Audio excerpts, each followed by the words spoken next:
I hope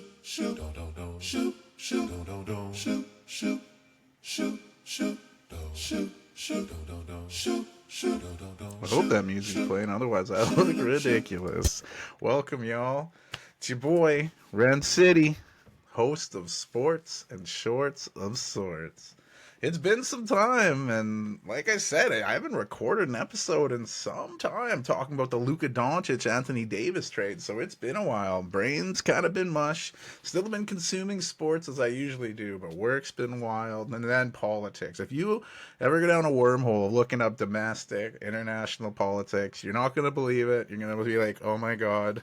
And then, yeah, finally you're 2 months later, and you're like, holy shit. So kudos to my wife, Caitlin, for keeping me sane. Nermal the kitty cat, even though sometimes she does make me a little crazier. But it's go time in the NBA playoffs, y'all. Saturday, April 19th. The last of the playing games were played last night, deciding those last two final playoff spots. So, like a hibernating ginger bear, Rennie has risen from his online slumber to preview the NBA playoffs. I'm going to give you my thoughts on how shit's going to go down. Before we play off, we must play in. So let's go over the games that, like I said, were just finished off, and to honor one of the best TV personalities out there, Tony Reality, ball night. So let's go to those playing games. We had the 7-seed Orlando Magic hosting the 8-seeded Atlanta Hawks. There was never really question that Orlando was going to win this one. The Hawks were struggling. Not many players showed up. Trae Young, obviously, Dyson Daniels, Mo Gay played all right. But Trae Young, after doing a sweet play where he nutmegged someone, had the layup, he got back-to-back tees and was tossed out. Banchero and Wagner, they were great, but they didn't have to ball out. They had so much help. Wendell Carter Jr., you had Cole Anthony off the bench, Anthony Black. They dismantled the Hawks, clinching that 7 seed. This Orlando Magic seems better than a 7 seed, and they have a date with the number 2 Boston Celtics in the first round. The defending champs have their work cut out for them, and with the Hawks losing that match, they'd be forced to play another playing game to see if they could even get into the playoffs. Who'd they play? Well, we had the Miami Heat in the 10th seed taking on the 9th seeded Chicago Bulls. This team almost seems like a play-in rivalry. They played in 2023. They played in 2024 last year, and on both occasions the Heat won. But these are totally different teams. They made big trades this season and very revamped. The Heat, they came out looking like a playoff team, a very playoff experienced team, punching the Bulls in the mouth. Tyler Hero was on fire. Didn't miss a shot in the first half, 8 for 8 on his way to 23 points. They were leading 71-47 at half. Excuse me, the Bulls tried to come back. Listen to Billy Donovan, they go on a little bit of a run in the third quarter. But that experience of the Heat showed. And former Toronto Raptor, Davion Mitchell, he lit it up. He was all over the place. Big three after big three. Big stops on the defensive end. Hero finished with a game-high 38. I felt bad for the Bulls getting booed, but that's how it goes sometimes. You got to lose before you got to win. And this Bulls roster, they'll be better next season. More guys getting more touches with Zach LaVine out. After that trade, the Bulls seemed to really wake up, and 20-year-old rookie Matas Bazilis, I was expecting him to have a better season than he did, but he didn't really start getting more touches until after the LaVine trade. I'm excited to see that Bulls team next season. And with that win, Miami kept rolling on the road as they'd go into Atlanta to face off with the Hawks with the 8th seed and last Eastern playoff spot on the line. And the Hawks, they started off slowly, finding themselves trailing by 9 points, really, after every quarter. And going into the fourth, the Hawks would finally go on a little run to tie the game and eventually take the lead. And it was hard fought. The Heat weren't going down. They weren't giving up that lead. Go back and forth. Trae Young would hit a tough layup to force overtime. And guess who would step up in OT? That former Raptor and former King, Davion Mitchell, took over, knocking down threes, forcing turnovers. His energy, his play, all about Heat culture, if we want to say that phrase again. But man, what a game changer he is. He'd hit a dagger 3. Well, it was weird how the situation showed up. He had the shot, and Trae Young looked at him. He's like, take the shot. Mitchell missed it. Young wasn't on the block out. Mitchell knew it was going to miss, it seemed. He went, ripped the rebound, swung it around. He'd get another chance, and he hit the 3. A dagger through a Hawk's heart. It was the type of winning plays you want to see on your team. A thrilling game with all both teams leaving it out there. And how about the Heat becoming the first 10th seed to come out of the play-in in the brief history of play-in, setting up a date with the number 1 seeded Cleveland Cavaliers. So that's the East. We settled in the East. Let's head out west. it almost seemed unfair to have the playing in the West. The 7th and 8th seeds, they were tough. The 9th and 10th both had losing records. So this was tough. You had the 8th seeded Memphis Grizzlies going to the Bay to take on the 7th seed Golden State Warriors. Teams that don't really like each other, which always makes for fun basketball. And these two teams do have some play-in history. Meeting in 2021 with the Grizzlies, they needed OT to knock the Warriors out then. The Warriors were fired up, ready to go in front of the home crowd, jumping out to a big lead on Memphis, scoring in waves, as the Warriors like to do, leading by as many as 20 points. And they looked like they were running away with things, but you know the Grizzlies weren't going to quit. The grit and grind of the Grizzlies was there. Ja Morant making ridiculous moves, throwing it off the backboard to himself for the tough layup. Just exciting stuff. And the Grizzlies, they didn't want Steph Curry going off. They were on him like a tight tank top. They remembered that April 1st matchup when Steph dropped a 50 burger on him. And I got to give Scottie Pippen Jr. credit following his old man's footsteps on the defensive end, smothering Curry all over the floor. Then we'd see a tough play you hate to see where Morant would go up for a shot. He'd land right on the foot of Buddy Hield. You'd see that ankle roll. If you played basketball, heck, you played volleyball, you know that feeling. Not very good. You could see it on his face. He'd hit his free throws before going to visit the trainer, but it didn't look good. You're like, well, Jaw's out. Grizzlies are done. No, they know how to play without Ja. They've done it a few times. Bane was carrying the Grizzlies, and despite trailing 20 earlier in the game, they only trailed by 3 going into the fourth quarter. And in the fourth quarter, we'd see Ja Morant return to the game, fresh off some painkillers, and the Grizzlies were looking to try and snag that 7th seed. But with all this pressure on Curry, you know, that smothering defense, who was going to step up? Well, they went and got him the playoff, or let's say for this sake, play in Jimmy. The Warriors traded for Jimmy, and Jimmy Buckets went into attack mode. We've seen it many times in his career, making the tough shots, getting in the paint, finding the right guy, where he's one of the best at going to the free throw line. Surprisingly missed 6 of his 18 attempts, but he put a lot of pressure on the Grizzlies and got them in the foul trouble, which opens things up for Steph Curry. And you'd expect the Grizzlies to fight back like they did. Bane playing huge, Morant toughing it out on that ankle. Jaren Jackson Jr.'s three-point stroke was looking really nice, and they were in position to try and tie this game. Down 3 with seconds left to go in the fourth. You got the inbounds play drawn up. Santi Aldama couldn't get the ball in, a 5-second violation. Brutal turnover, worst possible time. That turnover basically clinched the 121-116 victory for the Warriors. Turnover that had people questioning Coach Tuamasi Salo. He took over after Taylor Jenkins was dismissed, and his face was like, WTF.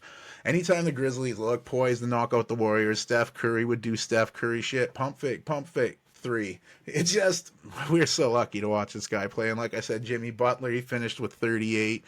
Curry had 37. Big win. Golden State clinching that 7th seed, setting up what could be the match of the first round matchup of the best one. Sorry, I'm tongue-tied because I'm just so crazy thinking about it. The Rockets and the Warriors, that should be awesome must-see TV. And the Grizzlies had to regroup going into another game, hoping they could make the playoffs, seeing how Ja Morant's ankle would hold up. You had the 10 and 9th seed, both under 500, the Mavericks going into Sacramento. Mavericks are somewhat healthier. They're still obviously missing Kyrie Irving, but they were hoping to get into the playoffs here. The teams were feeling each other out, but then second quarter, the Mavs started taking over, dominating the Kings on both sides of the ball, using that defense GM Nico Harrison keeps talking about. The bigs, Anthony Davis, he was lighting it up. This front court mates, Derek Lively and Daniel Gafford, both looking healthy, dominating the paint, not letting Domantas Sabonis do anything inside for the Kings. DeMar DeRozan and Zach LaVine, the former Bulls, were doing what they could to keep the Kings in the game, but getting outscored 44-19 in the second quarter gave them a big deficit going into halftime. And in the second half, the Kings tried to stay in it. They'd get closer, and like I said, we know Kyrie isn't there, but let's talk about Brandon Williams a second. Undrafted, coming out of Arizona in 2021. He's been a stud in the G League, and now he's stuck in Dallas, earning a multi-year contract. And man, was he looking good out there. His shiftiness was, dare I say, Kyrie-esque, and there was nothing Sacramento could do about him. He really just changed the game. In 18 minutes, he had 17 points, 5 dimes, 0 turnovers. That's a hell of a game right there. And you had former Warrior splash brother Klay Thompson, who's been struggling lately. He kind of got his groove back, 8 for 11 from the field, including 5 for 7 from long range. That's the Klay we're used to seeing. Kind of exercised some demons along the way.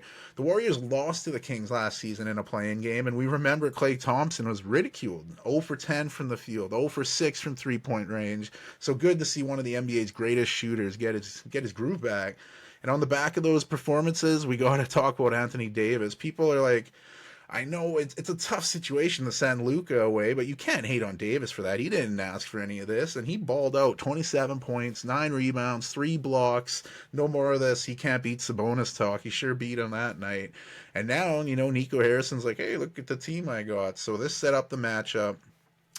8 seed on the line with the Grizzlies and the Mavericks, sorry. And for Sacramento, another play-in defeat. We'd see instant change. The Kings and GM Monty McNair mutually agreed to part ways. Sounds like a firing, but you know what it is. Ending his 4-year tenure with the club. And just a few years ago, McNair helped end the Kings' 16-season playoff drought while winning NBA Executive of the Year.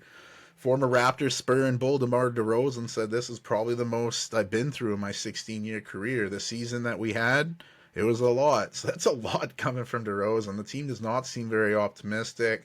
Levine and DeRozan were involved in some of those Chicago playing games in year past, and now they just went out to the West Coast to lose another playing game. Not looking very good for Sacramento. But this led us to the Mavericks-Grizzlies game, so what would happen in that one? The big question, how was Ja Morant's ankle? To start the game, it looked pretty good. He was driving to the hoop, and he was testing it, going to the free throw line to knock down some shots. Both teams were exchanging buckets, but Morant would go to the hoop again, get fouled, start jawing with AD. Love that kind of swag in there. Grizz big man, Canadian Zach Edey was getting some buckets. On the other end, AD would take him outside and hit jimmies in his face. Santi Aldama was in on the scoring. He tried a big shot and missed, but Ja Morant jumped off the springboard, eye to eye with the rim on the throwdown. It was wild. Ja Morant was doing anything he wanted out there. You could not tell he had a sore ankle. He'd hit the big shot, do the sweet, fine friendly grenade toss celebration. Aldama was hitting big shots. The Mavs brought Brandon Williams in to be a bit of a spark plug, and he was doing his thing. But the Mavs, they were trailing by 15 after one. And in the second quarter, it was still going the Grizzlies' way. Edey would alter a shot, leading to a fast break, where PJ Washington would pick up an early third foul. Just a minute into the second, huge foul trouble for a guy that's usually an important piece of this Mavs offense. After another Jaren Jackson bucket, the Grizzlies were up by 20. The Mavs, they couldn't do anything to stop the Grizzlies' offense. On the offensive side, Anthony Davis was ramping up his aggressiveness, and the 10-time All-Star was showing why he is a 10-time All-Star. But on the defensive end, they just couldn't do anything. Alley-oop after alley-oop. AD would answer, and then Grizzlies would answer again. Morant would get AD in the air, dropping it to Aldama, who'd do a 360. Aldama would have another dunk. They'd be up 66-41 with 2.5 to go. Largest lead at the game at 24 points. Klay Thompson and Brandon Williams would do their best to try to chip away at the lead, going on an 8-0 run to get the Grizzlies lead down to 66-49 at half. And got to give credit to the Mavericks. They weren't giving up. They came out of the third quarter fighting. Halfway through the third, they cut the lead down to 7, trailing 75-68 after a 27-9 run going back to the first half. And Grizzlies' John Conchar was getting more time under Coach Tuomo Asalo. He had a big three-pointer to put the lead back to double digits. And the Mavs tried to get a timeout going, but after that, the Grizzlies would start taking over again. They would not let the Mavs get much closer than around that 10-point mark. Big buckets by Jaren Jackson Jr. kept pressure on AD, but AD, he was limping out there, but he was doing his damnedest. He had 36 points in the third quarter, most he scored in the Mavs jersey. Then you'd have Zach Edey throwing it down again. PJ Washington was ice cold. He wouldn't even score in this game. A big offer. And yeah, Memphis led 96-78 going into the fourth, and we'd see some nice plays. AD was fighting, limping. You'd see Zach Edey get called for a foul and start foaming at the mouth as he yelled at a ref, leading to a technical. Grizzlies challenged the play, and he had a reason to foam, I guess. He was pushed in the back by PJ Washington, who was continuing to have a terrible game, and the call was overturned. Dallas still got the technical free throw. They didn't take that away, but a ball don't lie moment. Klay Thompson missed it. And then you'd see Davis limping worse. He signaled to Jason Kidd for like, I need a sub, but the ball would come to him and he'd throw it up, which would be an air ball. And as the possession ended, he'd go to the sideline. Great production work by the camera team, going from the limping AD to GM Nico Harrison, who's sitting in the crowd. Like, this trade is not working out, not short term anyway, for them. But it was getting ugly. Bane would put the Grizzlies back up some more points. Davis would return to the game, hit another shot to put his tally up to 40 points, but he could barely move on the defensive end. Grizzlies going in the Showtime mode. Jaw throwing alley-oops up to Edey, then off a turnover, Conchar threw it off the backboard of Jaren Jackson Jr. Memphis crowd was loving it. They dominate the Mavericks to the tune of 120 to 106. Memphis clinching the last Western Playoff Conference spot, setting up a feisty first-round matchup with the 68-win Oklahoma City Thunder, team with the best record in the NBA and a team that had swept the Grizzlies in the regular season. But the Dallas Mavericks, you got to give it to those players. They can't control what's going on off the court, but they gave it their all. Anthony Davis, he needed help. He did not get it. He had 40 points, 9 boards, all while limping. I mean, Clay did chip in 18. Brandon Williams, he's got that star potential, at least the 6th man of the year potential, 16 points, 7 dimes in 22 minutes. Max Christie, Najee Marshall, the only other players in double figures, but that's it. PJ Washington, 0 for 5, 0 for 3 from three-point land. Derek Lively, 0 for 2. These are two guys that feasted with Luka Doncic in the lineup. Spencer Dinwiddie only played 2 minutes, lost in the rotation. Caleb Martin, who was brought in by Harrison because he's much better than Quentin Grimes, he didn't even score, missed all 3 shots. And now Mavs GM Nico Harrison can focus his plans on next season. Getting Kyrie Irving back is going to be the biggest thing. I mean, at least he doesn't have to hear fire Nico chants on any Dallas home courts the rest of the year. Those are the play-ins. Now let's talk playoffs. We'll talk playoffs, as Jim Mora likes to say. We'll start in the East. The number 1 seeded Cleveland Cavaliers taking on the Mike Caliente Miami Heat. We've talked play-ins, playoffs here. Like I said, number 1, number 8 matchup. Miami needed overtime to get here, knocking out the Hawks. And they'll have the pleasure of facing the Cavs, who have looked like the best team in the East all season, finishing with a 64-18 record, winning streaks of 16, 15, and 12 throughout the year, becoming just the 5th team in NBA history to record multiple 15-plus winning streaks in one season. And let's give credit where credit's due to Kenny Atkinson. He came over from that Golden State Warriors staff, and he's helped elevate the Cavaliers to the next level. I thought the Cavs were crazy for firing J.B. Bickerstaff at the end of last season. We'll get more to Bickerstaff and his team later, but Kenny Atkinson, what he's done, this has got to be NBA Coach of the Year talk here. And the thing with this Cavs team, it's not about one guy. They're deeper than Atlantis. Their leader, Donovan Mitchell, career low in minutes played, 31.4 per game, yet he still put up 24, 5, and 4.5 rebounds per game on the minutes reduction. Productive, but saving those legs for the most important time of the year, which is meow. Darius Garland, Evan Mobley both made the first All-Star games both made the All-Star game this season. Game changers. Garland's so shifty. He's hard to keep in front of you, and he gets his own shot. He gets his teammates a shot. Mobley has improved his offensive game in leaps and bounds, but his most impressive leaps and bounds are when he's playing defense. He's a front runner to win Defensive Player of the Year this season. Impacts the defensive end in so many ways. He makes everybody's job easier on the defensive end. And the DeAndre Hunter acquisition doesn't have the flashiness of Luka Doncic or Jimmy Butler, but this is just as an impactful trade. What he's done in his short time in Cleveland, amazing. His numbers have dipped a bit on this Cleveland team, but this guy's a legit 20-point-per-game scorer. He can be the difference maker in the biggest games. Ty Jerome, he's found a resurgence in Cleveland, playing basketball, the best basketball of his career, reunited with former childhood teammate Donovan Mitchell, and reunited with a national championship-winning teammate at Virginia, DeAndre Hunter. And we haven't even got the Max Strus, Isaac Okoro, Sam Merrill, Dean Wade, or even little Jalen Tyson or Amoni Bates balled out in the last game. Craig Porter Jr. These are guys that can play but don't get a lot of time. But if they're thrust into it, they'll perform. And then you have shitstir, Canadian veteran Tristan Thompson. He won't get a lot of points, but the other team will know he's there. With all I've said about the Cavaliers, I don't think they can be beaten. Not in the first round anyway. The Miami Heat, they showed up late in the season, going on one of the longest losing streaks in Eric Spoelstra's career with the Heat, but they managed to bounce back. I could see them maybe getting a game, possibly two, if they all ball out the same night. But this Cavaliers team's so talented, they can weather any storm coming out of Miami. But like I said, the Heat will take a game, or maybe two, if Tyler Hero, Bam, and Andrew Wiggins are clicking the same game. The wild card here is Davion Mitchell. We've seen what this dude will do. He's scrappy. He's getting it all. He reminds me of a more athletic Kyle Lowry. Little less beefy, but man, does he get it down there. If his shot's falling, he can swing a game. And we can't rule out the tallest guy on the floor, Kel'el Ware. He showed what he can do. He's an alley-oop threat. He can guard in the paint, but he's going up against the toughest front court in the NBA here. So I think the firepower of the Cavs will be too much. Like, I didn't even mention the big man. Excuse me. So the Cavs, they're going to be tough to beat here. And I think this is where the Miami Heat season ends. It's going to be tough after the whole Jimmy Butler fiasco. So, yeah, they'll have to regroup, and we'll see what Pat Riley can do, you know? Like, he's known for rebuilding and making the splashy move, and will he make the move to get the job done? Jarret Mobley, there's the name. I'm like, why can't I think of the guy with the best throw in the NBA?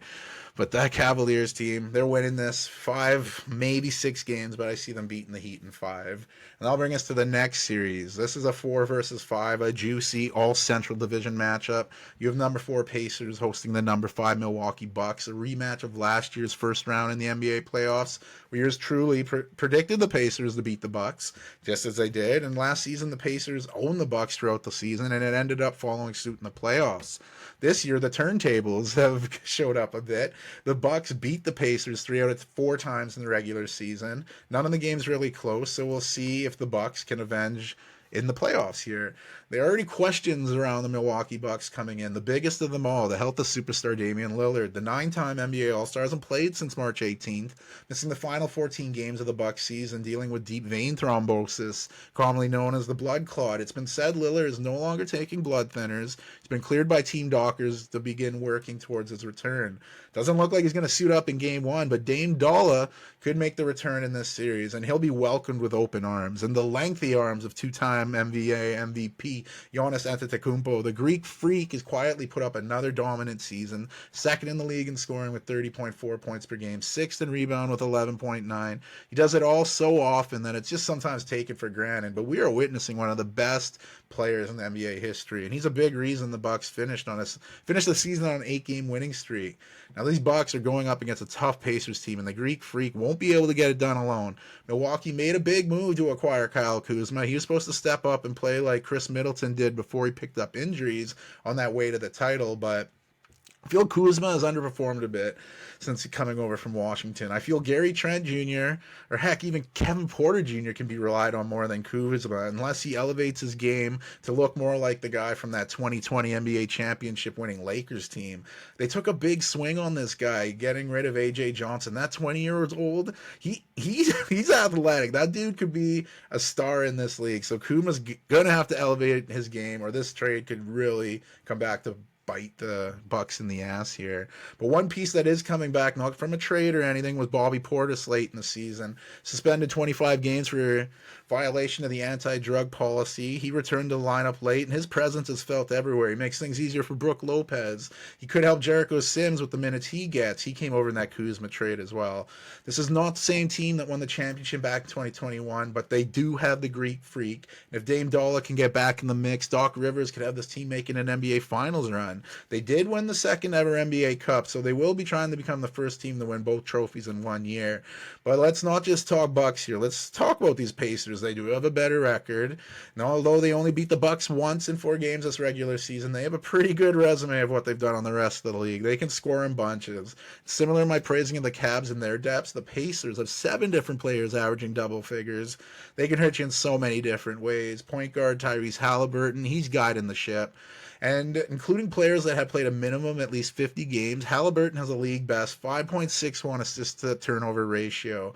For the amount of usage that guy has, that's pretty unreal. He finished 3rd in the league with 9.2 dimes per game, and also 2nd on the team with 18.6 points per game. When he's rolling, this Pacers team's hard to beat. But their leading scorer, former Raptor Pascal Siakam, averaged 20 points per game, and he led the Pacers in rebounding at almost 7 per game. He's a guy the Pacers can go to when they need to back it down down the stretch. And I love Canadians on this team. Benedict Mathurin, he's entering the postseason healthy. Last year, the 22-year-old from Montreal was really breaking out. Remember, he won MVP of the 2024 Rising Stars Challenge before he tore that labrum in his right shoulder, causing him to miss the rest of the season. He's a third leading scorer on the team this year at around 16 per game. And you have Andrew Nembhard, huge part of this team. He's clutch from Aurora, Ontario. He's made some big shots for Indiana, averaging 10 per season, while behind Halliburton with 5 per game. Haven't even talked about Aaron Nesmith, Obi Toppin, Isaiah Jackson, Jarace Walker. These guys can get you buckets in a hurry. And there's one name I left out because he might be the most important of them all. The anchor of the defense, Miles Turner. When Turner's going, this team reaches another level. He'll block the shots. He protects the paint. His offensive bag, he can have a poster dunk or he'll catch fire from outside. If he plays his best, they can take down the Bucks here. But it's gonna be a hell of a series. It's gonna be shootouts. This game could be decided by who has the ball last. Both teams with more than a few players capable of hitting a shot. Dame Lillard, if he comes back, that could swing things. But I'm thinking even without Dame Dolla, it's the revenge of the Bucks. They're going to come in and beat the Pacers, winning in 6 or even winning in Indiana in 7. You know the Bucks are capable of winning on the road, and they're going to set up another Central Division matchup in the second round, methinks.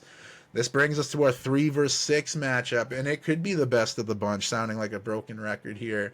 But this is a classic Eastern rivalry. The number 3 New York Knicks hosting the number 6 Detroit Pistons. The Knicks have an injury-riddled season, but their superstar, he's back and healthy. Point guard Jalen Brunson missed 17 games in the year, but he's back, and he's the Knicks' leading scorer, 8th in the NBA at 26 per game, while also dishing out 7.3 dimes, which is good enough for 8th in the NBA. His mid-range game and ability to get in the paint, getting everyone involved, is the reason the Knicks can be successful in the playoffs. So glad to see him back. And another player who's faced some injuries this season, but who's healthy now, Karl Anthony Towns. The big bodega has fit New York seamlessly, second on the team in scoring at 24.4 per game. And his 12.8 rebounds per game is good enough for second in the league. And he's shooting 42% from long range. If he's playing his best, he's going to give front court problems to that Pistons lineup. And everyone likes to talk about the Wildcats, the Villanova boys in New York, the before-mentioned Brunson playing with his teammates, former college teammates, Mikal Bridges and Josh Hart. Bridges, another marathon season, 82 games played, keeping his 556 Ironman streak alive, averaged 17.6 points per game, and some are saying a pretty down year for him. Not bad. Hopefully he can silence some of those critics come postseason. And remember, he was a big part of that Phoenix Suns team that made it to the 2021 NBA Finals. Everybody would love to have a guy like Josh Hart on their team. He busts his ass all over the court, 13.6 points per game, 9.3 rebounds per game. That's second on the team behind Towns, 13th in the NBA, and he's 6'4", easily the best rebounding guard in the NBA. But there's one guy that can disrupt the Pistons on both sides of the ball. He's another former Toronto Raptor. I'm talking OG Anunoby. He's a wrecker. He can disrupt your best player, and I'm looking forward to see how he matches up with Detroit's Cade Cunningham. If he's not expelling too much on the defensive side, OG can chip in 18 points per game, help those Knicks get to the second round for the third straight season. I mentioned Towns in the front court. Who's going to be his dependable sidekick? Mitchell Robinson, when he's healthy and not fouling, he is such a big asset to that defense. Precious Achiuwa, he's been inconsistent, so it's hard to see what he's going to get. PJ Tucker was brought in late by the Knicks. He barely plays, but I think he's brought in for that edge to face this new look Bad Boys Pistons. And let's get to these Bad Boy Pistons. They are standing in the way of the Knicks moving to the next round. They are young. They are hungry. They're the same team that tied an NBA record for losing 28 consecutive games last season, finishing with the league worst 14-68 record. It's completely been turned around. The coach I mentioned earlier, J.B. Bickerstaff, who was dismissed by the Cavs, who again, I couldn't believe it, but you see what Kenny Atkinson's done. It's hard to argue that, but he is just the kind of coach Detroit needed. He comes in there, this same team, granted a little healthier, 44-38, the largest single season turnaround in NBA history. Obviously, a big part of this turnaround is the health of former 2021 number 1 overall pick, Cade Cunningham. Cunningham played 70 games this season, leading the Pistons in points and assists. His 26.1 per game is good enough for 7th. His 9.1 assists per game, good enough for 4th. And he's averaging 6.1 per game. The former number 1 pick, He's capable of putting up a triple-double any night. This Pistons team go as Cade goes, and even at 22 years old, he's more than capable to lead this team. This guy oozes confidence. He's one of my favorite players to watch in the league right now. And people say, well, how can you be a serious team if your second leading scorer is off the bench? Well, let me tell you, Malik Beasley, he's had a hell of a season, finishing second in the league in three-pointers made, one behind Edwards, who beat him on the last game of the season. But his 16.3 off the pine is huge. He's a great vet for this team. Helping out Cade and Beasley offensively, you have other vets, Tobias Harris, my word. Tim Hardaway Jr., Simone Fontecchio, Dennis Schroeder. There's young guns, too. They don't always see the floor a bunch, but when they get time, they do well. Ron Holland II, Marcus Sasser, these guys can perform. And then you have the physical specimens of the Detroit Pistons. One of the most athletically gifted players in the NBA, who's only matched by his twin, Asar Thompson. What a sophomore season. There were some fears in how last season ended for him. He had to deal with a blood clot, but he's worked his way back in. He's wrecking offenses since he returned to the lineup, averaging 10 points per game, 5 rebounds, and get this, 22.5 minutes per game. And then you have the toughest looking front court in the NBA. Jalen Duren leading the team with 10.3 rebounds, good for 8th in the NBA, while chipping in 11.8. It's a nice double-double. Then coming off the bench behind him, Isaiah Stewart. He only averaged 6 points and 5.5 rebounds, but his toughness is reminiscent of those bad boy teams from the late 80s, early 90s. He talks shit and backs it up. He's known more for physical highlights than basketball highlights, but he's a guy that can really mess up any team's game plan. So this series, it can go in either direction. The Knicks, they had pressure on them as they had success over the last few seasons. They look to advance even further after trading Julius Randle and Dante DiVincenzo for the big bodega Karl Anthony Towns, and they'll be feeling that pressure to perform in front of that faithful Knick fan base. The Pistons are almost playing with house money. First time in the postseason since the Pistons made it back in 2018-19 when Blake Griffin carried them to an 8th seed. And get this, the Pistons haven't won a playoff game since 2008 when they'd won Game 4 of the 2008 Eastern Conference Finals. The Celtics would end up beating the Pistons in that series. The Pistons, get this, swept in 09, swept in 16, and swept in 19. A 14-game playoff losing streak. An NBA record, one that will be broken this series. They say in the NBA you need to lose before you can win. And I do see the Pistons potentially losing in the playoffs, just not to the Knicks in the first round. Look for the upset. I'm calling it. The Pistons snap their playoff losing streak. They're going to go to the second round for the first time since 2008. Detroit basketball. They're going to win in 6. They're going to beat the Knicks. Then the final Eastern Conference matchup to cover, you have the second seed Boston Celtics hosting the play-in Orlando Magic. They secured that 7th seed by taking down the Hawks. Despite the NBA championship last season, the 18th in Celtics history, Boston has almost flown under the radar this year. A lot of talk has been about the 64-win Cavs, that the 61-win Celtics, defending champions, no one's talking about them. Second best offensive rating in the NBA, and that they've been dealing with some injuries here and there throughout the season, and they've weathered the storm, finished with the 3rd best record in the NBA. Leading scorer Jason Tatum only missed 10 games this season, finishing with a team-high 26.8 per game. He also led the Celtics in rebounding and assists, grabbing 8.7 boards and dishing out 6 dimes. I don't know why this guy gets so much flack. He is one of the best players in the NBA. He's led the Celtics all throughout the season, which is huge. Last year's NBA Finals MVP, Jaylen Brown, he's missed a few more games this season, missing 19, averaging 22 points per game, 5.8 rebounds, 4.6 assists.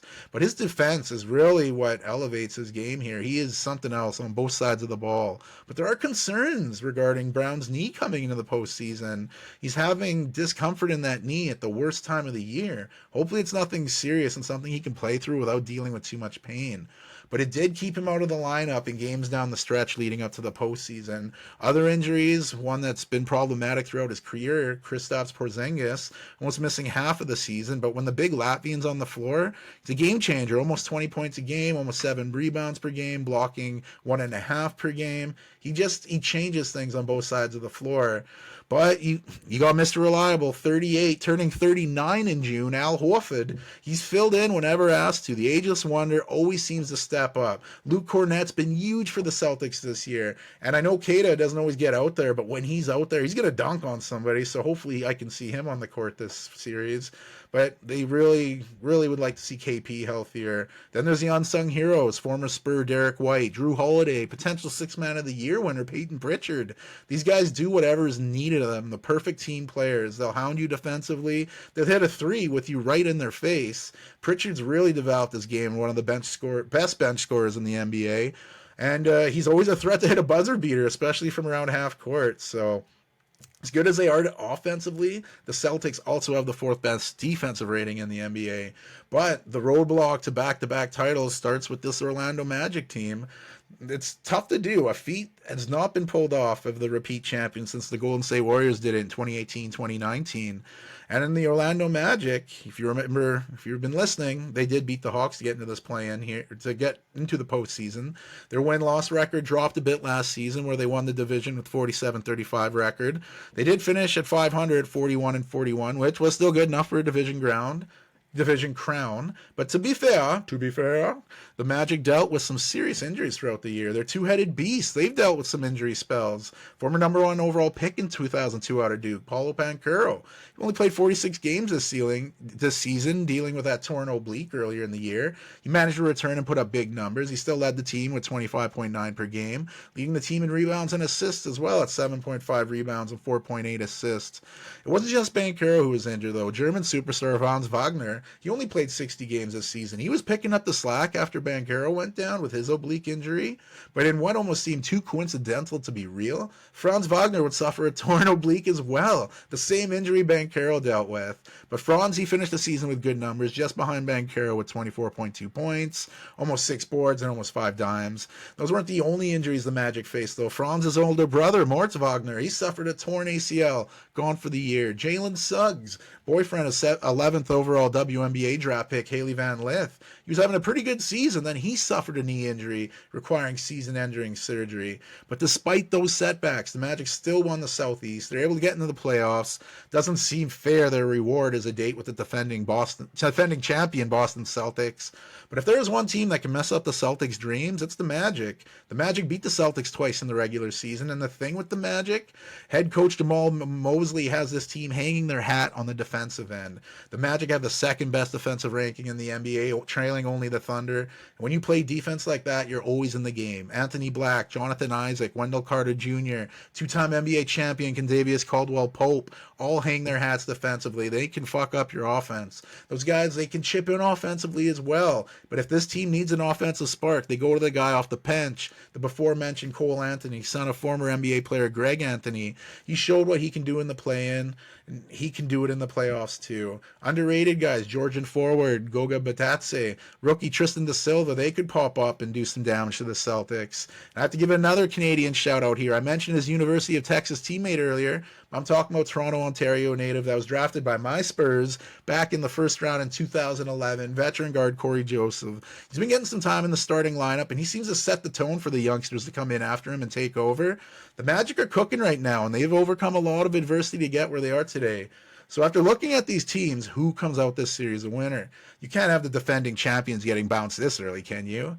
I hate to say it, but if Jaylen Brown's knee isn't 100%, I think the Celtics are beatable right now. The Magic are missing a few key pieces, but their main guys, they're good to go. They're fresh. They missed some time with injuries, but they're fresh right now, and I can't believe I'm saying this, but I have the Orlando Magic upsetting the defending champion Boston Celtics.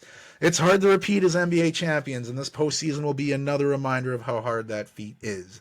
The Magic took their loss last postseason, losing in Game 7 against the Cavs in the first round. I can tell you, Franz Wagner has not forgot about that Game 7 performance, where he shot 1 for 15 from the field, 0 for 5 from 3. He'll make up for it, and then some. Look for the young Orlando Magic to knock off the Boston Celtics, clinching the game in 6 series in the shadows of Disney World. That's what I'm thinking anyway, which brings us to the West.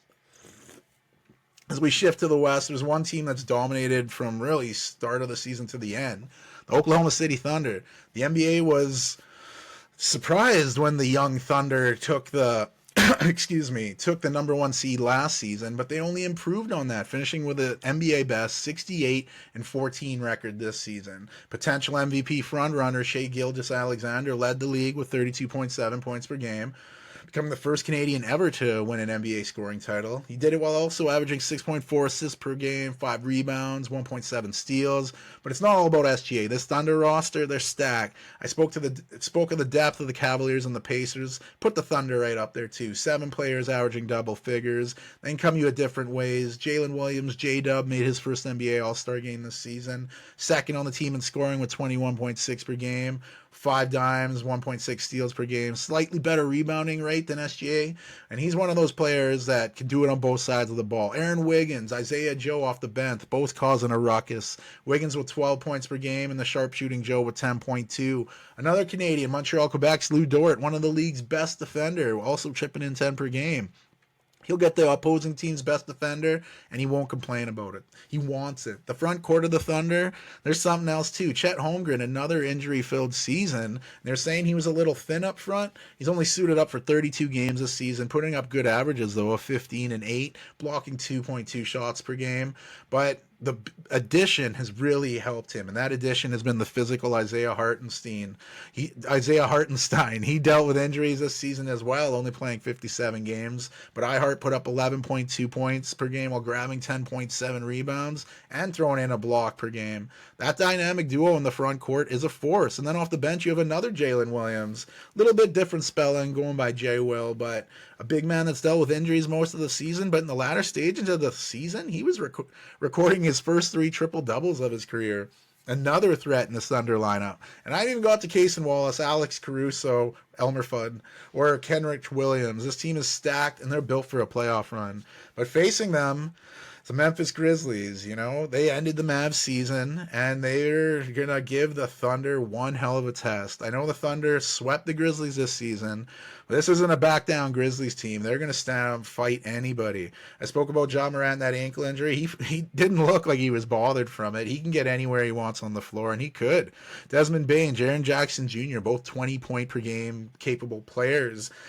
They just have depth. Jalen Williams, huge loss. I hope he still makes all-rookie, but seeing that fall where he was accidentally cut by KJ Simpson of the Charlotte Hornets, he broke his wrist, concussion, facial laceration. Second-round pick of Washington State, was a steal of the draft. Like I said, hope he makes the all-rookie team, but even with him out of the lineup, you have Scottie Pippen Jr., Santi Aldama. They're both chipping in. Zach Edey, what a rookie he's been, really filling out that front court. He's going to do some damage on Oklahoma City front court. Like, if you see Edey with Holmgren behind him, that won't look good. But Edey and Hartenstein, that's some old school post battle there. That'll be fun to see. And I think the Grizzlies will get a few wins over OKC, something that they couldn't do in the season. But I still see the Thunder taking this series in 6. OKC moving on to the second round. Excuse me. This next one I'll get to. This could be, I'm going to say this a bunch, this could be the series, the best series of them all in the first round. You have the 4 and 5. You have the Denver Nuggets, 2 years removed from an NBA championship with Nikola Jokic, who could win his 4th NBA MVP this season. Big Serbian doing his thing all year, taking on the Los Angeles Clippers. But just let's look more at Jokic's numbers here a second. He's the first center in NBA history to average a triple-double, 29.6 points per game, 12.7 rebounds, and 10.2 assists. He's the first center, like I said, to do that. He's also the first player in NBA history to finish in the top 3 in points per game, rebounds per game, assists point game. Literally one of the best statistical years in NBA history. And with all those numbers, he became just the 3rd player to average a triple-double for a season, joining the likes of the Big O, Oscar Robertson, from his 61-62 season, and joining his teammate, Russell Westbrook, who did it in an amazing 3 straight seasons from 26-17 to 2020-21. That's still crazy to think about. But not as all as it seems in the Mile High City. Surprising to all, especially myself, with the triple check the news to see, is this real? Is this NBA Centel? What is this? But it was the firing of head coach Mike Malone and GM Kelvin Booth, following a losing streak which had them drop in the standings with just 3 games left in the regular season. The axe fell. They're gone. They're fired. There were reports of the two not seeing eye to eye very much. Malone wanted to stick with Westbrook down the stretch. GM Booth said, play my draft picks, play Jalen Pickett out of my alma mater, Penn State. The ongoing disagreements were the final straw for ownership, ending the 4th longest active NBA coaching tenure in the NBA, 10 seasons, behind Popovich, who I hope Pop as well. I read the report that he had an episode in a restaurant. This is coming after the stroke he had earlier this year. Hope all the best for Pop, one of the best to do it. Also behind Miami's Eric Spoelstra and Golden State Stephen Kerr. So tons of pressure now on interim head coach David Alderman, son of Hall of Fame coach Rick Alderman.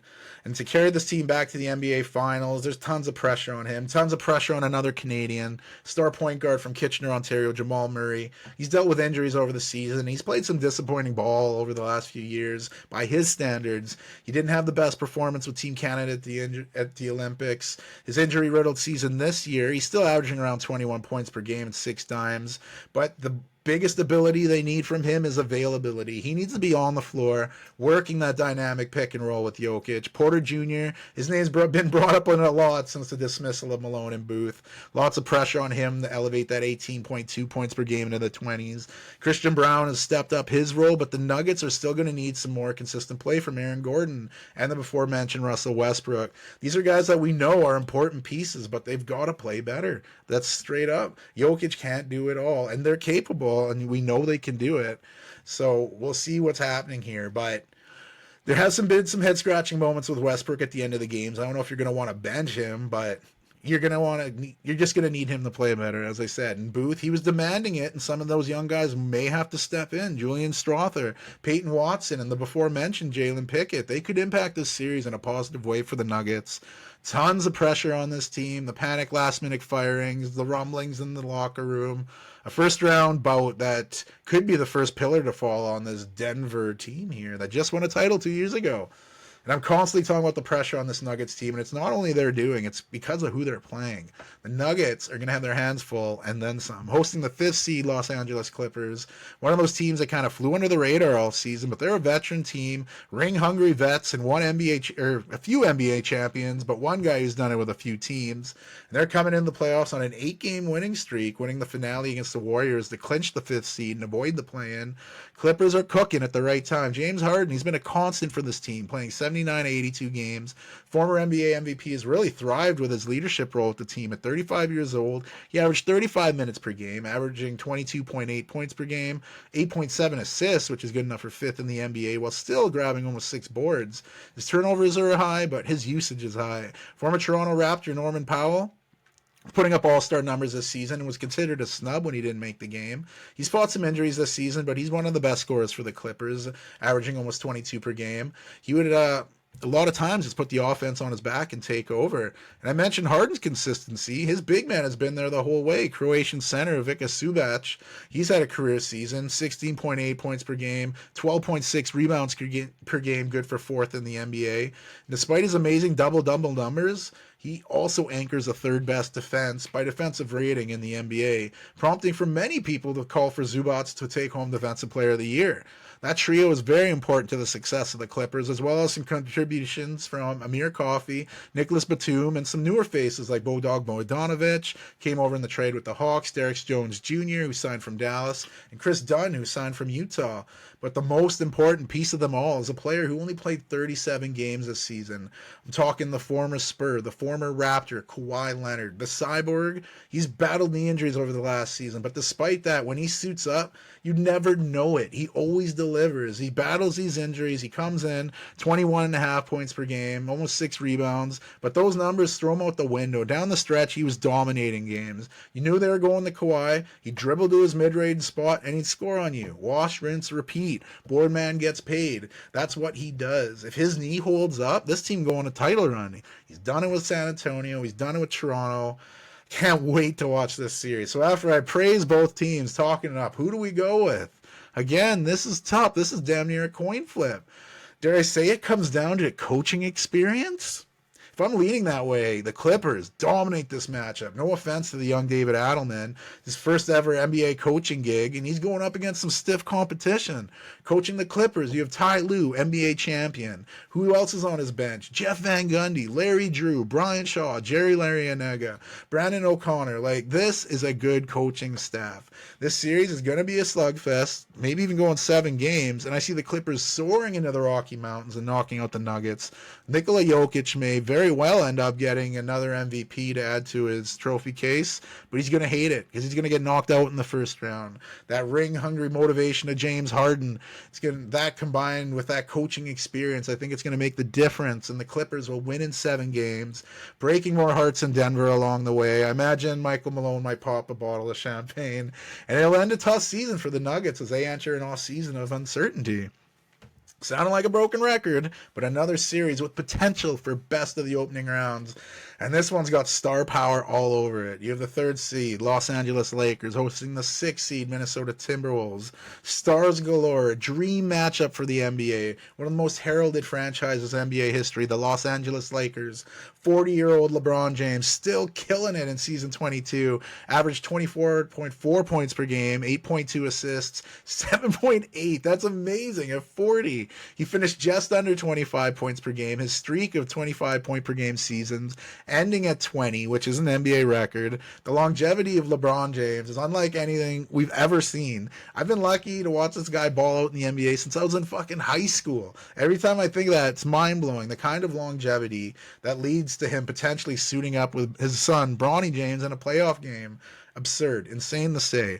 And obviously the biggest trade of the season, perhaps ever in the NBA, was the Los Angeles Lakers sending Anthony Davis, Max Christie, and a first-round pick to the Dallas Mavericks for Luka Doncic, Maxi Kleber, and Markieff Morris. The trade that sent shockwaves across the NBA, across international broadcasts. We saw the emotion on Luka's face when he returned to Dallas for that first game and had that tribute video.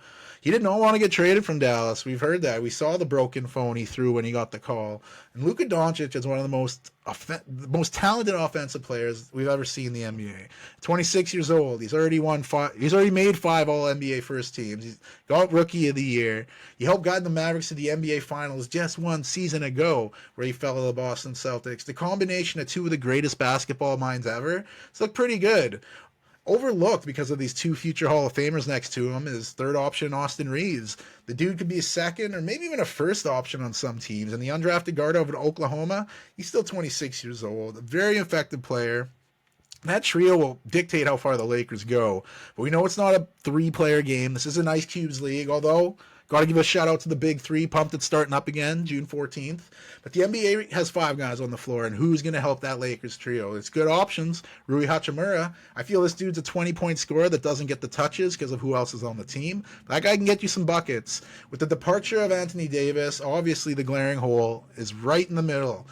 The Lakers' front court is a little thin. Jackson Hayes has been asked to step up. Great finisher offensively. Can throw it down. He can help out on defense rotation, but he's not anywhere near the defender Anthony Davis is. He's filled in, but is that going to be enough? Alex Len signing did not really work out. Former Raptors second-round pick, Christian Koloko. I'm in love with Koloko, but he's been inconsistent at best. So the Lakers are going to have to play some small ball, having the likes of Dorian Finney-Smith, Jaren Vanderbilt, or we've even seen LeBron hold down the middle. Finney-Smith and Vanderbilt are 2 of the best defenders in the NBA, but asking them to go head-to-head with a front court that the TWolves have, that's asking a lot. The depth of the Lakers have good outside shooters. Gabe Vincent, this is looking like the healthiest he's been in a Lakers jersey, reminiscent of that Miami Heat days that earned him the contract. Jordan Goodwin has become a rotational guy. He hustles, but he makes some pretty dumb mistakes. You have rookies, Dalton Connect. How much will he be involved? The before-mentioned Bronny James. I feel like they'd only be used in a spark-needing situation. And then you go to Minnesota. The T-Wolves fought hard to avoid that play-in and secure the 6th seed. And they made it to the Western Conference Finals last year. They possess one of the biggest and brightest young superstars in the NBA, a guy who dunks on people so violently that his sponsor Adidas came out with those amazing commercials featuring Ice-T from Law & Order SVU. I'm talking about 23-year-old Anthony Edwards. Ant-Man finished the regular season averaging 27.6, which is good for 4th in the league. 5.7 rebounds per game while dishing out 4.5 dimes. He's the face and franchise leader of this team. The Wolves made the Western Conference Finals last year, where they lost to Laker Luka Doncic and his Mavericks team. But the Wolves management, they weren't content with that. They surprised many by trading lifetime Wolf Karl Anthony Towns to the Big Apple for Julius Randle and Dante DiVincenzo. I mentioned that trade earlier. The move shocked a lot of people. Like, you were 1 series away from the final. Why shake it up now? And it was a move that was entered throughout the season. Edwards leading the way. Randall faced some injuries, but still put up good numbers. Almost 19 points a game while grabbing 7 boards. Also chipping in 4.7 dimes, which led the team in assists. DiVincenzo had a slow start adjusting to his 5th NBA team, but he settled in there and finished with 11.7 points per game, 3.5 rebounds and dimes per game. The Wolves do have some depth on the offensive side. 6 guys averaging double figures, a few just off the mark. The team goes through Ant-Man, and they can hurt you in numerous ways. Naz Reid, 14.2 points, 6 boards off the bench, candidate for 6th Man of the Year. Jaden McDaniels, one of the Iron Men of the season, playing in all 82 games. He's a defensive beast, and he's really elevated his offensive game. His 12.2 points per game could rise in the playoffs. His Canadian teammate, Toronto, Ontario's Nickeil Alexander-Walker, cousin of SGA, also played 82 games, averaging just under 10 points per game off the bench. But he's more known for his defense. And sticking with defense, the Wolves, they have the Stifle Tower still manning the middle, averaging a double-double of 12 points per game and 11 rebounds per game. He's still owning the paint, and he's talked about people crossing him over for highlights, but he said, if you count the possessions, I still win. This Wolves team, it's deep. They're battling injuries. We got to see some of the young guys do their thing. 3 rookies that, if given a chance, they'll shine. The regular season numbers won't jump at you, but the eye test, watching these guys when they were on the floor, their numbers won't jump at you, but shit they'll do on the floor will have you jumping out of your seat. Rob Dillingham out of Kentucky, the 8th overall pick by my Spurs. I was shocked when they traded him. But after seeing it was part of the grand scheme to get De'Aaron Fox, it made sense. But he's a blur. He could spark this Wolves team when they need some points. Terrence Shannon Jr., he was a steal with the 27th overall pick. His stock fell because of off-the-court stuff, but he is an underrated rookie. I feel this guy has star power. He just needs the minutes, but he is something else. He's physical, he'll dunk on you, and he's got a good stroke. And another underrated rookie, he was a 2nd-round pick, not this year, but last year, but because of injuries, he's getting his rookie time. Jalen Clark, he's a physical rookie, and these guys do what it requires to win. We'll just see if they get any time. So going over those 2 teams, you can see why it's so hard to decide who will win this series. This could be a Western Conference final, and we're getting it right out of the gates. On one side, you have the Lakers, when rolling, a combination of 2 of the greatest to lace them up. But can they guard the tenacious Timberwolves, not only through a defensive possession, but completing the possession with a rebound? I have a feeling the Timberwolves are going to feast a bit on the Lakers inside. And when they're not going inside, they're going to target Luka Doncic on the defensive end, going after him every opportunity they can. That's the way you attack a great scorer, make him work on defensive end. And he's not known for his defensive prowess. I mean, isn't that why Nico wanted to move him? But expecting Anthony Edwards to ball out, put up those huge numbers. I'm thinking Luka's going to put up numbers too, not like Dallas numbers, just because he's got to share it more. But the only numbers that are going to matter is the scoreline. When it's all said and done, after these 2 prize fighters go blow for blow, I see LeBron and the Lakers winning the series in 7, closing out the Timberwolves and ending their season much earlier than last year's. The final first-round series I'll get to is, here we go, the potential to be the best of the bunch. Tell me if you've heard that from me before. The youngsters taking on the former champs. You have the 2nd seed Houston Rockets taking on the 7th seed Golden State Warriors. I spoke about the Detroit Pistons, their historic turnaround last season. The Rockets, they went from 22-60, and then they hired Udoka to finish with 500 last season at 41-41, just outside the play-in spots. A huge turnaround for the Rockets, and this year they elevated it even more. His 2nd season in Houston, Udoka got this team to 52-30, good enough for 2nd in the tough West. And the Rockets are studs galore. Before the season started, I said Ime Udoka had one of the toughest jobs because there's so many Rockets players worthy of minutes. And it showed throughout the year. 7 players averaged double figures, almost 8. Cam Whitmore just missing out. Jalen Green, he led this team in scoring. He's always available, suited up for 82 games, leading the Rockets with 21 points per game while grabbing 4.6 rebounds. He's a legit scorer in this league. Alperen Sengun was the lone all-star from the Rockets this year, the 22-year-old Turkish center. He plays a game similar to Nikola Jokic. He's patient. He can kill you with passing and scoring. Sengun was 2nd on the team in scoring at 19 points a game while leading the team in rebounding at 10.3.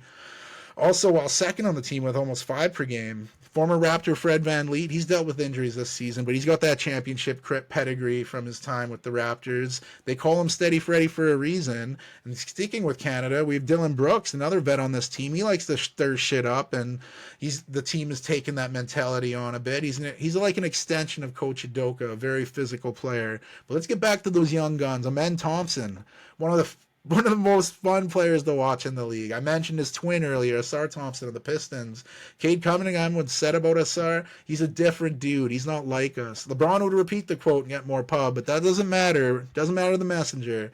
Those Thompson twins, they're ridiculous. And right now, I think Amen's a little better. He didn't have the long injury layoff last season as his brother, and I wondered, is he named Amen because people going up against him need a prayer to score on him? Like, he's a disruptor. He's going to disrupt this whole series. Terry Eason, underrated dude that always performs when he's on the court. Same can be said with Cam Whitmore, Jay Sean Tate, and Aaron Holiday. And I haven't even got to the third overall pick of this year's draft, Reed Shepard. He's barely seen the court, only averaging 12 and a half minutes per game, but he's got a lethal shot, and when he's called upon, he'll be ready. There's one youngster I didn't even mention yet, Jabari Smith, the former number 3 overall pick in the 22 draft. 12.2 points per game, 7 rebounds. Doesn't jump out on you, but he brings winning mentality and makes winning plays out there. You got vets like Uncle Jeff Green, solid vet that this team can lean on. Aquaman, Steven Adams, since he's got healthier, his impact has been felt by the team. He's so strong, he just moves people, taking pressure off the younger guys, letting them do their thing. Plus, I'm looking forward to that Steven Adams-Draymond Green matchup. When asked about it, Steven Adams said, I got kicked in the nuts twice. I wouldn't say we're mates. Classic line by the New Zealander, but this young squad with just the right amount of vets was the number 2 team in the West for a reason. I love how they're so confident. We'll see how that confidence looks when the lights are brightest. And looking at a team that's dealt with the bright lights on a few occasions, let's have a gander at the rest of that Golden State Warriors team. This team's gone on a huge run since acquiring Jimmy Butler back in February, 23-7 with Jimmy in the lineup. A move that seemed a little iffy at first. They're wondering, could this mess up the locker room? It has not. It's paid off in huge dividends. Butler's averaging close to 18 points, 6 assists, and 5.5 rebounds per game, fitting seamlessly with this team. Think the Warriors, though, we think one player, the Wardell Stephen Curry. Curry led this team in scoring and assists again, 24.5 points per game while dishing out 6 times, while grabbing 4.5 rebounds per game to get that fast break going. He gets those dagger threes we've seen countless of time, whether it's in the NBA in North America or it's in France for an Olympic goal. Steph Curry knows when to deliver the kill shots. Will he and Butler be enough, though? Draymond Green, he's still around with Curry, representing that championship pedigree. He's obviously not out there to be a scorer. He's a defensive disruptor, great shot creator, great at screens, and he may be asked to make some wide-open shots. Houston is going to opt for that. Can he knock them down? He's hit them in the past when needed. Can he keep that up? And what is Kerr going to do with Jonathan Kuminga? I know he's iced him out of the lineup. He's not in the rotation, but I know he plays a similar role than Butler, but I feel his athleticism is a must against this Rocket team. If he's iced out again, he's going to have to call that agent and get out of Dodge. Don't get me wrong, Buddy Hield, great shooter, one of the best the NBA's seen. He plays the games. Played all 82 games this season. But you can't tell me when you need to stop down the stretch, you're going to play Buddy Hield over Kuminga. I mean, Kerr's a championship winning coach. I might need a little more reasoning on that one. One guy that stepped up, I said it for the season, he might need to, is Moses Moody. He's been with the team now since 2021, still only 22 years old. He hits big shots for the Warriors this year. He's a big part of that play-in win over Memphis. I think he's got to be the guy that steps up. The door always seems to be open for Brad Podzinski, and sometimes he'll have a huge night, but then other nights, he'll just stink it up. One night 25, maybe he'll give you 7 this night. You need some more consistency, some more reliability. That's where Gary Payton II comes in. You know what you're going to get from him each season. And an underrated rookie on the team, Quentin Post, second-round pick out of Boston College. The Dutchman has really shown the ability to knock down the outside shot. And going up against a physical Rockets team, that floor spacing could really help the rest of the team out. While his role grew, Trace Jackson Davis's kind of slipped a bit, but he's an athletic dude. He may be called upon in this Rocket series. And don't always count out veteran Kevon Looney. Doesn't always get the minutes he's used to, but the 3-time champion with the Warriors, he may be on the floor at the game's biggest moments. So there I am hyping up both teams again, which is the easy part. The hard part's picking which of these teams advances to the second round. I talked to the Rockets. I think their physicality is going to get them an early lead in the series, beating up on the Warriors a bit, and they have the roster to do it. With the Warriors, this isn't their first rodeo. They'll adapt. They'll get through that nitty-gritty. And I see the experience shining through. In the NBA, you have to lose before you can win. And as good as this Rockets team, I don't feel it's their time yet. I see the experience of the Warriors helping them get out of this bloodbath series, barely winning the series in 7 games. But next year, watch out for those Rockets. Those are the first round matchups, all dynamite. Now that we talked about all the big numbers and whatnot, that should help us get through the rest of this playoff run. So let's jump back to the East. So if things go as Rencity says, we're going to have a Central Division matchup with the number 1 Cleveland Cavaliers and the Milwaukee Bucks. This could go 7 games. The Cavs beat up on the Bucks all season, winning all 4 games in the regular season, but it's going to be hard to do that in the playoffs. And the Bucks are going to have a hard time stopping that Cleveland juggernaut on offense. They can hurt you all over the court. Defense, they can do it. They have the front court that can force that wall that makes Giannis have to settle for outside jumpers. His mid-range game has improved, but you'd much rather have Giannis taking outside shots than dunking on you in the paint. Damian Lillard comes back, that could help it, and this potential is there to go 7. But I feel this Cleveland team's just too good right now. Too deep, too good. They're going to beat Milwaukee in 6 games, advancing to the Eastern Conference Finals for the first time since LBJ was in town in 2018. And if my predictions go as they say, the NBA is going to hate me. Instead of having a matchup of the 2 largest fan bases in the NBA, the defending champion Boston Celtics and the New York Knicks, the ones that whole East Coast wants, we're going to have the Detroit Pistons and the Orlando Magic. And it's going to be a bloodbath between 2 young teams trying to win now. I see every game being a tough fight going down the stretch. I see the Magic winning the series, though. They may be one of the best 7 seeds we've seen in one time. And that 2-headed beast of Banchero and Wagner with just enough of Cole Anthony, they're going to get them to victory. It'll be a showing out party for Detroit's Cade Cunningham. For people who somehow don't know about Cade, he'll show out in the 2 rounds of postseason play. But remember, you got to lose before you can win, and this is where Detroit will lose. And like I said I have the Orlando Magic moving to the Eastern Conference Finals, returning to the conference finals for the first time since 2010, back when TNT analyst Stan Van Gundy was coaching, and the freshly inducted Dwight Howard into the Hall of Fame was leading the team. Still amazes me how Dwight Howard was named in the top 75 team. That's another argument. So that will bring us to the conference finals. That will set up the Cleveland Cavaliers, the number 1 seed, the number 7 Orlando seed, a rematch of last year's first round series that went 7 games. And the first time that these two faced off in the Eastern Conference since the 2009 playoffs, where Dwight Howard and company played spoilers to LeBron's team, preventing the one chance of a LeBron-Kobe finals. The regular season, the Cavs won 2 of 3, but Orlando showed they can battle with Cleveland. I see this going the distance, much like last year's first-round matchup, and just like last year, I see Cleveland winning, just like they did, advancing to the NBA Finals, representing the Eastern Conference. So in the East, I have the Cavs going to the Finals. We go to the West. This is going to be a battle. We have the number 1 Oklahoma City Thunder taking on the LA Clippers. Former Thunder star James Harden, ring hungry, feeling his time is now. Both teams have players that can get wherever they want on the floor. OKC has SGA, and if Kawhi's healthy, he can manhandle those defenders that the Thunder throw at him. This is a very hard one to predict, and it may not even happen. You may ask, why is this hard to predict? The Thunder swept the Clippers in the season, 68 wins this season, but man, the playoffs are different, and I think the dude with some champion experience will be a wild card. Norman Powell, I mentioned him earlier, helping Kawhi bring the Raptors their 1 title. See the wisdom and experience of the Clippers being enough to ruin the best regular season in Thunder history. Clippers moving on to the Western Conference Final for the first time in their history. Now, if my predictions are correct, the NBA will be happy about my Western matchup. The number 3 Los Angeles Lakers taking on the 7 Golden State Warriors. 2 of the biggest faces of the NBA battling it out in the playoffs again. Usually they meet in the finals, stemming back to 4 consecutive finals appearances with Steph Curry's Warriors taking on LeBron's Cavs. But that was almost a decade ago, showing the longevity of these 2 stars. And when you look at the regular season, the Lakers won 3 out of 4 games. But again, that's regular season. These 2 teams have seen a lot of changes. Very excited to watch this. And I think the Warriors will jump out to a series lead. But I think the combination of LeBron and Luka will be too much. The others will do their thing for LA.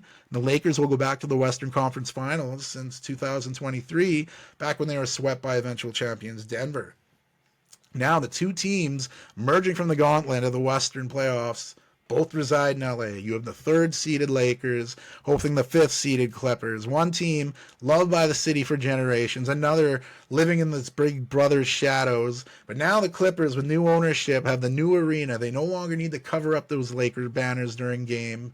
And the Lakers, they'll probably find themselves down in this series. But I see the Lakers coming back. Luka's done some nasty work to the Clippers, and they've given it back to him. But Zubats, the former Laker, he's going to get lots of dunks against his former team. You think he was hired to take a hit out on the rims. But I think first-time head coach J.J. Redick will make the right adjustments to answer, playing chess matches with Clippers coach Ty Lue. And I think, well, obviously Lue's got the advantage there. He's a championship-winning coach for a reason. But who helped Lue win that title? Who helped Ty Lue win that title? LeBron James. He's on the other side, and he and Luka will get the job done. Winning it in 7, doing it in Crypto.com Arena, an old home of the Clippers. And I'll feel for James Harden, as that dude really deserves a ring. It's just not happening this season. Lakers are going to go to the NBA Finals for the first time since the bubble back in 2020 when they won their 17th NBA championship. So if the cards align, Miss Cleo style here, we're going to have the number 1 Cleveland Cavaliers from the East, and the number 3 from the West, Los Angeles Lakers. A championship that could be called the LeBron Bowl. The team that drafted the local teenager in 2003, watching him develop into a man, leave the city only to return and bring the team their only championship. And then we have this new Cavaliers team trying to emerge and leave that in the past. We don't need to see that. We're us. We have the Los Angeles Lakers, and that 40-year-old man who may not get to the finals again. So I see him going for the kill in this finals series. Many say he's not a killer, but we're going to see it. Luka Doncic is going to do his thing, which will help LeBron be even freer. This series will be a battle. Cleveland has been one of, if not the best team all season. There's a reason for that. I can see them pushing the Lakers to some games where they even blow them out in the finals. Their front court is going to expose the Lakers down the middle, but the Lakers won't quit. I see them fighting back late and taking the series, filling the middle with a center by committee, LeBron James adding a 5th NBA championship, adding more to the arguments that people can't seem to be having about GOATs. It will be the Lakers' 18th championship, tying them again with their rivals, the Celtics, for the most in NBA history, adding J.J. Redick to the list of coaches to win an NBA championship in their first year coaching. For Luka Doncic, it's going to be his first NBA championship, one he expected to bring to Dallas, but one that will sting fans even more. And if everything goes really quiet, you can hear in the distance, "Fire Nico." It'll be a devastating loss for a city that's experienced tons of playoff heartbreak. Cleveland, they've felt it. From the Indians, the Guardians, from the Browns, and again now to the Cavaliers. It'll be a tough year, but watch out for them next year. That fire in the belly can produce crazy things. And there you have it, the NBA playoffs. I could be out to lunch. None of these could be right, or I nailed it. And if I did, you bet on it. Help a brother out. Feels good to record again, get back in the slew of things. Gonna have to review the NBA season, see how my preview matched up with the review.